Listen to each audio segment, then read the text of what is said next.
नमस्कार प्रिय बच्चों। जैसा कि हमने पहले पढ़ा कि किस प्रकार से वो एक के बाद एक 5 बहनें उस घर में हुई और सबसे छोटे उनके भाई। अब वो अपनी बहनों के व्यक्तित्व और उनके बारे में ही हमें बता रहे हैं। तो मृदुला जी के बारे में देखिए।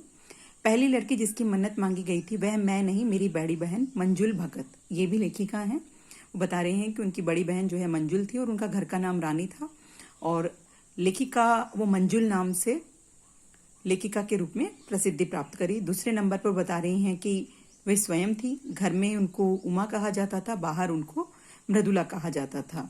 और उसके बाद वो बता रही है मुझसे छोटी बहन का घर में नाम गौरी और बाहर नाम था चित्रा। और वो बता रही हैं कि मंजुल भी लिखती थी और स्वयं लेखिका जो है लिखी रही हैं, लेकिन जो उनसे छोटी बहन थी चित्रा वह नहीं लिखती थी। और इसलिए नहीं लिखती थी कि उनका मानना था कि घर में कोई पढ़ने वाला भी होना चाहिए। और उसके बाद चौथी और पांचवी बेटियां जो बता रही हैं उनका नाम है रेणु और अचला। 5 बहनों के बाद उनके एक भाई हुए राजीव और 2 बहनें जो है लेखन से बची, अचला और राजीव फिर उसमें जा फंसे। कहने का मतलब उनकी जो बहन थी चित्रा वो नहीं लिखती थी और रेणु भी नहीं लिखती थी। अचला और राजीव भी जो है लेखन के क्षेत्र में ही सक्रिय रहे। अचला जी जो है वो अंग्रेजी में लेखन कार्य करती थी, जबकि राजीव जी जो है वो हिंदी में ही लिखते थे। अब बता रहे हैं कि हम 4 लिखते थे और तमाम खानदान हमें पढ़ता था। लेखिका बता रहे हैं कि उनके ससुराल में उनको लोग कम पढ़ते थे। तो पहले तो लेखिका को बड़ा ही अजीब लगता था ये, लेकिन बाद में सोचती थी कि चलो ठीक है, इससे कम से कम मुझे अपने घर में तो आलोचना का शिकार नहीं होना पड़ता। अब आगे देखिए, इसमें वो अपनी बहनों के व्यक्तित्व के बारे में बता रही है। यहाँ रेणु से जुड़े हुए कुछ प्रसंग आए हैं कि चौथे नंबर वाली रेणु का आलम यह था कि गर्मी की दोपहर में स्कूल से वापसी पर जब गाड़ी उसे और छोटी बहन अचला को बस अड्डे लेने जाती तो रेणु जो है वो उसमें बैठने से इनकार कर देती थी। वो कहती थी कि ये तो सामंतशाही का प्रतीक है, जब दूरी इतनी नहीं है घर से बस अड्डे की तो क्यों कार में बैठ करके घर जाया जाए, क्यों ना पैदल जाया जाए।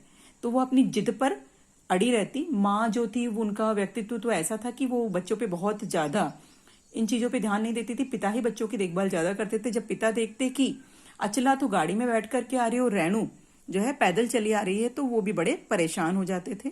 लेकिन वो अपनी जिद की पक्की थी। अपनी इस जिद के चलते एक बार चुनौती दिए जाने पर उन्होंने जनरल थिमैया को पत्र लिखकर उनका एक चित्र मंगवा लिया था।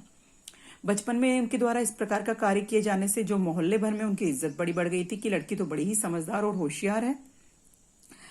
और इसी तरह से वो जो किस प्रकार की जिद्दी थी वो बताया गया है कि जब स्कूल की पढ़ाई तो उन्होंने पूरी कर ली, लेकिन जब बीए में प्रवेश लेने की बात आई तो उन्होंने कहा कि बीए करने से क्या होता है।